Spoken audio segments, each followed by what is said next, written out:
It started on a Tuesday morning under a gray sky in a quiet corner of a forgotten neighborhood where 14-year-old Jamie Walters sat on the cold steps of a closed-down library. With nothing in his backpack but a notebook, a pencil, and a crumpled peanut butter sandwich he had saved from the night before Jamie lived with his grandmother in a rundown apartment above a laundromat where the machines made more noise than conversation. And the walls were so thin he could hear the upstairs neighbor cough through the night. He had learned early how to stretch meals, how to avoid questions at school, and how to disappear in a crowd. But Jamie had one thing that made him different.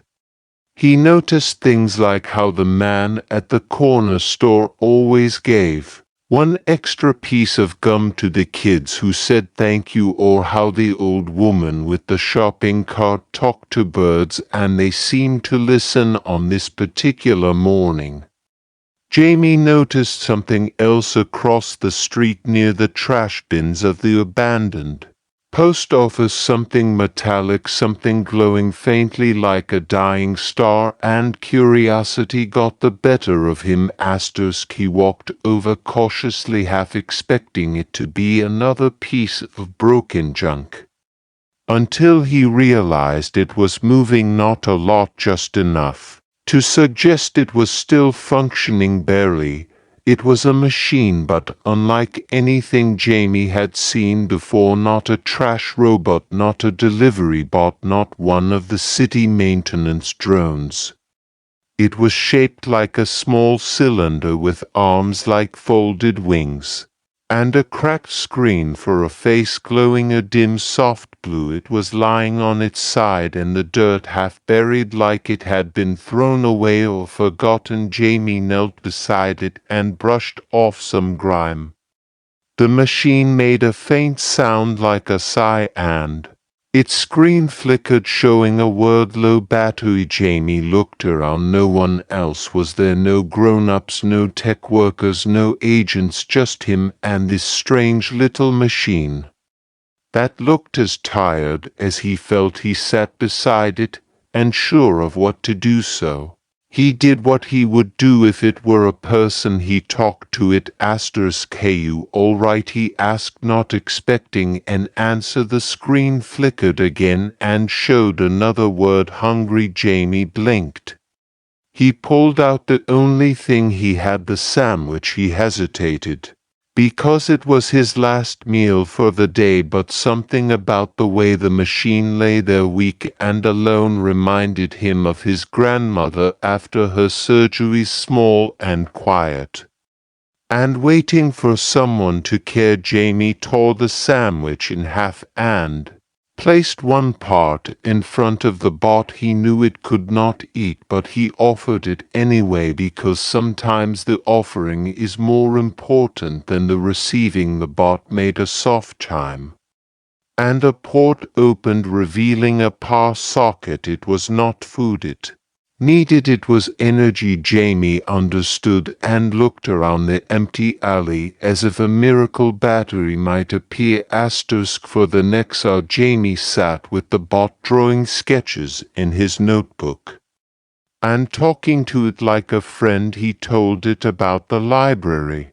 and how it used to smell like old paper and hope, and how he wished someone would open it again. He told it about his grandmother who still smiled even when her bones ached, and about school, where he got in trouble for doodling in the margins more than for missing homework. The bot responded with flickers on its screen, and every so often it would chirp or blink as if it were laughing or listening, or simply grateful. Jamie called it Spark, not because it sparked, but because something in him did that day. Over the next few days Jamie returned each morning before school, bringing wires, batteries he scavenged from old toys or broken controllers, and he carefully hooked them up to Spark, who began to sit up on its own and move its arms. Tentatively, like a child learning to trust its own limbs. Spark could not speak, but it began to display words, sometimes memories, other times questions. One morning it asked, "Why was I thrown away?" Jamie had no answer, but he reached out and placed his hand gently on the top of Spark's head and said, "Sometimes people forget the value of things when they stop working right. That does not mean they are not worth fixing." As the days turned into weeks, Spark became more alive, not just in movement, but in presence. It began following Jamie short distances, storing his drawings in its memory, even projecting them onto nearby walls in glowing outlines that shimmered like constellations. Jamie started smiling more, laughing even. He brought Spark into the park at dawn, where they sat under the trees watching the city wake up, and he taught Spark how to whistle using a small speaker, and how to play shadow puppets with the rising sun. Children in the neighborhood noticed too, and soon Jamie and Spark became a pair. Everyone talked about the quiet boy and the glowing machine who sat by the library steps and told silent stories through pictures and light. But not everyone liked what they saw. One day a man in a city tech uniform spotted Spark while driving past. He stopped, asked Jamie questions, too many questions, wrote things down on a clipboard and said, "This unit is property of Novatech and must be returned." Jamie's heart pounded. He pleaded with the man, saying Spark was broken and no one came for it, and how it did not belong to anyone anymore. The man shook his head, said, "That is not how it works," and left without taking Spark, but promised he would return. That night Jamie sat with Spark on the roof of his building, looking out over the city lights, both of them silent for a long time. Spark finally displayed a word, scared. Jamie nodded. Me to the next morning, Jamie did something he had never done before.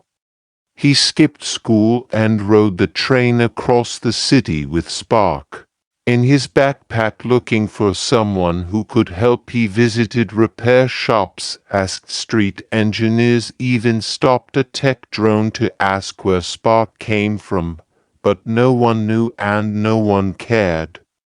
Until finally, in the corner of an underground hacker cafe, a woman with silver glasses looked at Spark and said softly that unit was part of an emotional intelligence project shut down years ago. They wanted machines to learn kindness, but people did not want that. People wanted efficiency, not empathy. She paused, then added gently, "You must have been very kind for it to learn to trust you." Jamie smiled and felt something ache in his chest. Spark leaned against his shoulder and the screen read, "Thank you." Jamie knew then what he had to do. They could not stay. They had to hide, not out of fear, but because the world was not ready. Not yet. The next day Jamie left a letter for his grandmother, told her he loved her and would be okay, and with nothing but a backpack and his best friend, he and Spark vanished from the city. They traveled from place to place, small towns, quiet roads, finding broken tech and forgotten machines and fixing them, leaving little notes of hope behind. Jamie became a whisper, a legend, the boy who traveled with a glowing machine, healing what others abandoned. Years passed and stories spread, not on screens but through word of mouth. People talked about a kid who left drawings in alleyways of machines, holding hands with children, and of messages scrawled in chalk that read everything broken can be loved again, and one day a girl walking through an old library that had just reopened found a dusty book with a single page marked inside. Was a sketch of a boy sharing a sandwich with a small glowing robot beside. It were the words, "The world taught me loneliness, but kindness taught me how to live again," because sometimes the most powerful connections are not between two perfect people, or two perfect things, but between one soul willing to share its last sandwich and another willing to believe it mattered. Scanned. In a world obsessed with speed, perfection, and forgetting, Jamie and Spark proved that there is still magic in slowness, in brokenness, and in choosing to see the beauty that others throw away.